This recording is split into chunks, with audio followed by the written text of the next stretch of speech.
Creo que esa es un área de oportunidad extraordinaria y quizás muchas empresas podrían pensar seriamente en experimentar en sus propias estructuras. Claro, muchas gracias, Pablo. En ese sentido, quisiera, si están de acuerdo, pasar a la parte de cómo se han estado midiendo los avances, ¿no? ¿Cuáles son esos objetivos que nos mencionabas, Laura? ¿Cómo vamos? Y en sí, ¿qué indicadores son los que estamos buscando lograr para decir que tenemos esta igualdad de género? Me parece bien, adelante, hagámoslo. Bueno, platícanos primero sobre qué son estos objetivos de desarrollo sostenible, cuál es la relación y pues ya nos adelantaba un poco Paolo, ¿no? ¿Qué es lo que pueden hacer las organizaciones? Esto que nos mencionaba son empresas que están promoviendo los derechos de los trabajadores y que a su vez seguramente tienen beneficios, pero el primero de ellos es asegurar estos derechos. Claro, Adelante. bueno, los objetivos del desarrollo sostenible es una apuesta conjunta de Naciones Unidas para justamente a lo largo del tiempo, para 2030 es una agenda, tengamos ciertas cosas o ciertos objetivos cumplidos, ¿no? Como humanidad. Tiene que ver con el fin de la pobreza, salud, bienestar, igualdad de género, educación, agua limpia, alimentación, ¿no? Derecho a la alimentación, quitar el hambre, apuesta por la paz, la construcción de instituciones sólidas, derecho a la ciudad. O sea, al final es una apuesta para hacer reales el acceso a los derechos humanos. La idea de los objetivos del desarrollo sostenible es reducir la desigualdad, apostarle a la democratización y al acceso a los 130 países que existen en el planeta Tierra y irlos midiendo, ¿no? A lo largo del tiempo. Ahora, específicamente, para el 8 de marzo, nos interesan pues, algunos objetivos que son mucho más obvios, ¿no? Por ejemplo, el tema de la igualdad de género es esencial, ¿no? Hablar de género y hablar de igualdad y hablar de democratización, gobernanza, toma de decisiones, transparencia, responsabilidad, son palabras que son completamente pertinentes en este día. Y ONU Mujeres, a ver, cuando empezó toda la crisis de la pandemia de coronavirus, ONU Mujeres, en conjunto con la Agenda de los Objetivos del Desarrollo Sostenible, hicieron un análisis y, a ver, los Objetivos del Desarrollo Sostenible son objetivos que tienen, digamos, tienen propiamente indicadores internos de los objetivos que se pueden medir, ¿no? Con distintas metodologías, con distintas estadísticas, igual que el INEGI mide mortalidad y tal, igual ellos, ¿no? Lo miden. El tema es que empezaron a ver que con la crisis de la pandemia empezó a haber retrocesos, y esto nos pone números rojos a toda la humanidad, y más cuando están vidas de personas de por medio, o sea, es la realidad. O sea, hay gente que se está muriendo y que está en situaciones extremas, que ya habían logrado salir de esa situación extrema de pobreza, de hambruna, de inseguridad, situación de desplazamiento interno, falta de acceso al agua, tal, ¿no? Un montón de cosas, pobreza, falta de educación. Y ahora el COVID, pum, regresamos, ¿no? Es lo que estaba diciendo. Entonces, ONU Mujeres, en conjunto con ellos, se pusieron a hacer una lista de una propuesta de intervención para quizás no alcanzar al 2025 propiamente como estábamos antes de 2020, sino ir subsanando esas brechas de desigualdad, ¿no? Entonces, para el tema de la empresa, para el tema del sector empresarial, esto es muy interesante porque es la carnita estratégica de cómo desarrollar acciones orientadas a un objetivo específico, que en este caso tiene que ver con los objetivos de desarrollo sostenible. ¿Por qué es importante apostar a los objetivos del desarrollo sostenible? Uno, porque cuando tenemos estos datos que se pueden medir y todas estas acciones que se pueden medir, con esos datos es como echarle monedas de oro a una alcancía. Y cuando sea el momento de romper la alcancía en el 2030, México va a tener más. Sí, el colectivo de las empresas va haciendo, o se le va apostando a este tipo de acciones. No porque el Estado no tenga responsabilidad, sino porque es una cosa colectiva, sobre todo cuando hablamos de derechos laborales, de oportunidades laborales, de diversidad, ¿no? de un montón de temas que ya hemos estado hablando todo 2021, parte de 2020 sobre inclusión, diversidad, empoderamiento de mujeres. Bueno, aquí me quedo y escuchamos a Pablo.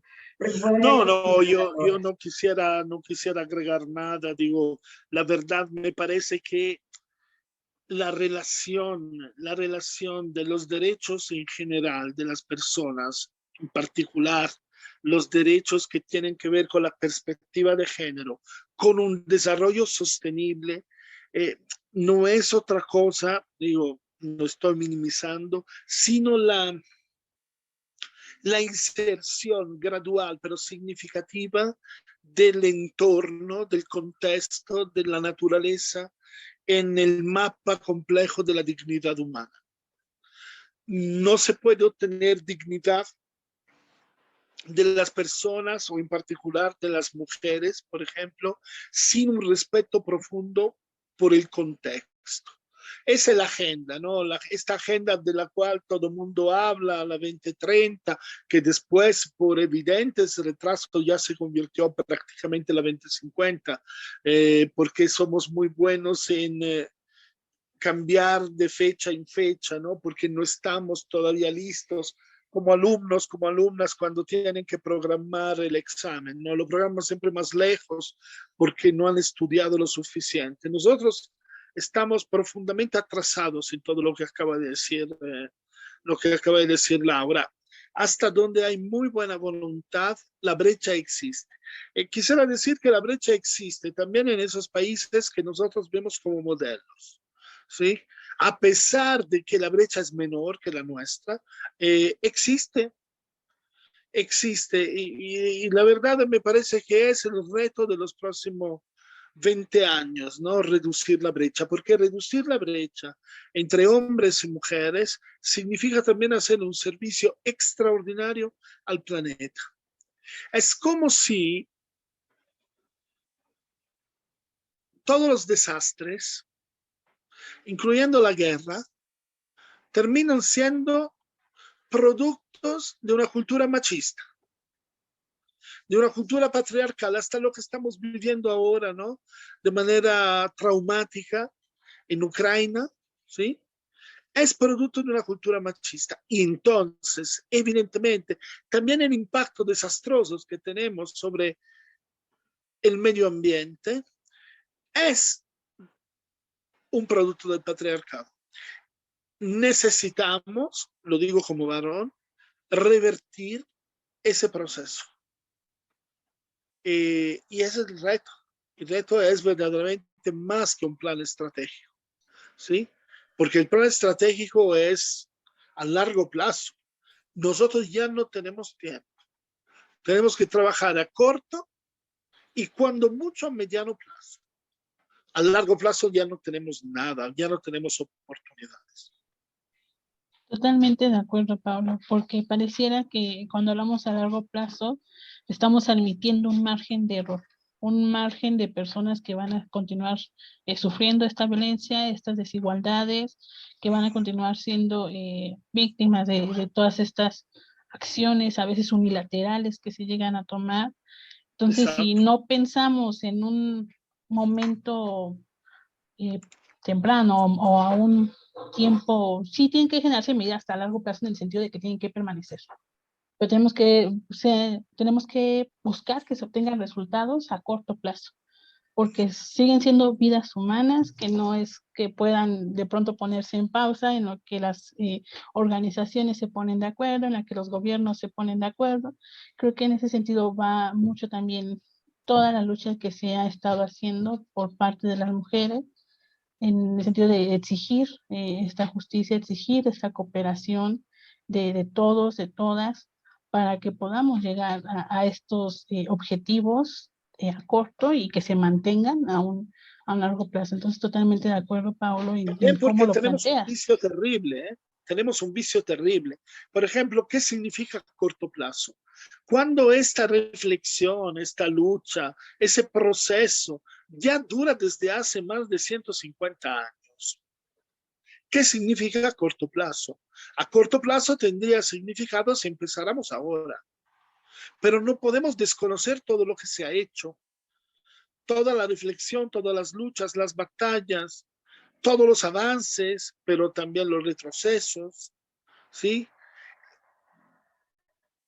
Hablar de corto plazo quizá no tiene ni sentido, porque todo lo que pasa mañana es gracias al trabajo de hace 200 años de historia, de la humanidad, no solamente de las mujeres.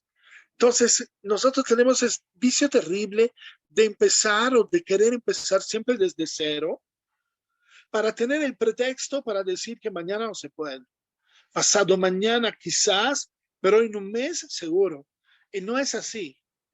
Ya podemos hablar de resultados hoy porque hace 200 años, estoy dando un número acaso, obviamente, hace 200 años que estamos en esto. ¿Sí? Piensen solamente al Día Internacional de la Mujer. ¿Qué conmemora? No está conmemorando algo que pasó hace 4 años. ¿Sí? Y eso a veces lo olvidamos. Entonces sí, hay que pretender resultados a corto plazo porque esa palabra corto en la realidad no representa la realidad. Claro. Es un buen punto, porque generalmente también cuando pensamos, incluso en las nuevas generaciones, pensamos que son el cambio, cuando en realidad todo este cambio se viene gestando desde todas las demás generaciones, de todas las conversaciones que se han tenido y que en este momento tenemos que continuar realizando. Para ir ¿Cuántas nuevas generaciones han pasado por la historia de las mujeres? ¿No? sí. Para finalizar, para concluir, ¿algo que quisieran agregar, Laura? Sí, me gustaría cerrar con la reflexión de qué sí podemos hacer. Porque tenemos el contexto, ya sabemos los datos de feminicidio, ¿no? Quizás hoy no se ha hablado específicamente de eso, pero lo escuchamos. O sea, en el día sabemos qué está pasando. Desde el ámbito de la empresa, vivimos en un momento en el que las corporaciones tienen mucha más capacidad de agencia que el propio Estado. Reconociendo eso y reconociendo que, como describía Paolo hace unos minutos, la posibilidad de la participación de las empresas, de toma de responsabilidad con respecto al acceso a derechos, como es la educación, como es la escuela, la alimentación, la salud, la seguridad social, el tiempo de descanso. Son derechos que solo se pueden garantizar en forma conjunta entre el Estado y la empresa. Pero ¿qué acciones se pueden hacer más allá de lo que logra hacer el Estado, ¿no? Con todas estas normas que nos sirven, pero que no son suficientes? Y que cuando se tiene la voluntad política y se tiene la posibilidad de hacerlo, hay que aprovecharlo. Una sería seguir apostándole, o sea, si hay puestos en los que en el tabulador, por algún motivo, una mujer gana menos que un hombre, yo diría apostarle a la igualdad, de quitar eso. O sea, ya que no hay que hablar de la brecha salarial como un impedimento. O sea, ya no podemos seguir teniendo el lujo de decir, ay, en mi empresa todavía hay tal porcentaje de brecha salarial. Eso ya no nos podemos dar el lujo por justamente la inminencia del presente, la inminencia del futuro y todas las problemáticas que eso conlleva. Ya tenemos los datos de estadísticas de los 90, ya tenemos datos de estadísticas del 2019. ¿Qué sí podemos hacer en 2022 para reducir esa brecha? Comprometernos y pagarlo. La otra cosa, apostarle a normas sociales donde haya más participación de hombres y mujeres, tanto en el tiempo de cuidado, respeto al tiempo, promoción de el tema del el derecho y el deber al cuidado, ¿no? Todo esto es importante. Otra cosa tiene que ver con transparencia. O sea, comunicar los datos. Obviamente no los datos sensibles, pero sí apostar a la transparencia y al acceso a servicios, bienes y recursos, ¿no? Eso tiene que ver tanto con capacitación, acceso a alimentación de calidad en el comedor de la empresa, tiempo, uso del tiempo, todo esto. Y otra vez, fomentar el liderazgo, la voz y la autonomía de las mujeres. O sea, no solamente quedarnos con las dinámicas típicas patriarcales, de apostarle al hombre, ¿no? De apostarle porque es el que tiene el tiempo, es el que tiene la formación. Al contrario, apostarle la formación a las mujeres, fomentar el liderazgo, la autonomía. Y por último, medir, colectar datos. Apostarle a los datos, hacer estadísticas de uso del tiempo interno, hacer estadísticas del salario, hacer estadísticas de quiénes, cómo están cuidando y en qué contexto. Entonces, esa sería mi reflexión final de cosas que sí podemos hacer en nombre de las próximas generaciones, pero ir sentando también un precedente con el ejemplo de lo que sí se puede hacer. Muchas gracias, Laura. Adelante, Paolo. Oh, yo quisiera, lo que dijo Laura, resume en gran parte lo que yo siento y pienso. Evidentemente hay que dejar de confundir la voluntad política con el discurso. Si algo es un delito, hay que perseguirlo. Yo creo que la brecha salarial es un delito grave. Se llama explotación y discriminación de género. Y es un delito que hay que perseguirlo con medidas y sanciones igualmente graves.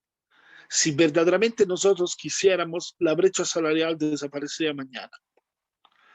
Es evidente que no queremos, y cuando digo no queremos no me refiero solamente a México, me refiero a la mayoría de los países del mundo, donde esta brecha salarial existe desde los trabajos más humildes a los trabajos, como decíamos antes, más calificados, hasta en el mundo de la ciencia, hasta en el mundo del derecho. Las mujeres terminan en general ganando menos que los hombres. Si quisiéramos verdaderamente actuar en este sentido para desaparecer esta brecha, lo podríamos hacer. No lo hacemos y habría que preguntarse por qué. Y aquí me quedo, ¿no? Porque después tendríamos que hablar de valorización del tiempo libre, deberíamos de hablar de reducción del horario de trabajo, no solo para las mujeres, también para los varones, porque no es posible que trabajemos tanto para ganar tan poco. Entonces, que por lo menos ganemos en tiempo para dedicarlo a nosotros, a nosotras mismas, ¿no? Eso es, pero no quiero entrar en esto, pero me parece que el horizonte es amplio, hay muchas áreas de oportunidad y creo que hay áreas donde las empresas pueden actuar antes que los gobiernos, porque no necesitamos a nadie, no necesitamos ninguna ley para que adentro de nuestra empresa no haya brecha. ¿Qué esperamos? Que alguien nos lo ordene. Si sabemos que es injusto, eliminémosla. ¿No? Eso es tan evidente que cualquier empresaria lo entiende. Ahora hay que ver si al entendimiento sigue la comprensión, es decir, hacer lo mío y ponerlo en acción, hacerlo de verdad. Pero bueno, creo que tendremos otras oportunidades para profundizar lo que podemos hacer. Muchas gracias, Paolo. Sin duda son temas muy necesarios al momento de abordar la perspectiva de género y cualquier otro tema que están vinculados. Ya lo decía Laura en un inicio, tenemos que aplicar la interseccionalidad para poder divisar esta complejidad, también lo decías, Paolo, del tema, ver los diferentes puntos de vista de todas las personas que participan, de las empresas, y también, sin duda, algo aquí que reflexiono a raíz de lo que menciona, es que veamos las leyes o normas o otros instrumentos jurídicos como una base de apoyo, porque estas cuestiones que estamos mencionando ya están abordadas en algunas leyes. Ya bien lo mencionaba Paolo, la brecha salarial es discriminación y está prohibida por la Ley Federal del Trabajo. Entonces, si vemos estas cuestiones como apoyo, podemos sentar las bases para buscar el desarrollo y movernos hacia esa igualdad, hacia los puntos que incluso tal vez no estén visualizando, pero no verlo más como algo irreal o que no nos aplica o que no conocemos, porque nosotros como organización somos quienes estamos en contacto directo con las personas, con los trabajadores, a diferencia de un gobierno que tal vez resulta mucho más lejano por la forma también en la que está organizada la sociedad. Entonces, como empresa tenemos muchas oportunidades, veámoslo también como herramientas las que nos podemos apoyar para en un inicio y analizar todos estos temas. Entonces, los dejamos con nuestras redes sociales. Si tienen dudas, preguntas, nos las pueden dejar en el chat. Aquí pueden ver un código QR que es para que se pongan en contacto con nosotros vía WhatsApp. También pueden dejarnos todas sus dudas, comentarios en el chat que está en vivo, también en el chat de nuestros grupos de Facebook, Instagram, Twitter, por correo electrónico, y también invitarlos a consultar o a buscar en redes sociales a Laura Ballesteros y Paolo Pagliai, y bueno, también invitarlos a los cursos que tienen en relación a derechos humanos y perspectiva de género y prevención de la violencia. Muchas gracias por acompañarnos, Laura, Paolo. Nos vemos en una próxima emisión y bueno, también invitarlos para efectivamente abordar todos estos temas que nos platicabas, Pablo. Muchas gracias, Laura, Paolo. Gracias, Gwen. Chao, Laura. Nos vemos. Muchas gracias. Abrazo. Muchas gracias. Chao a todas, a todos. Bye.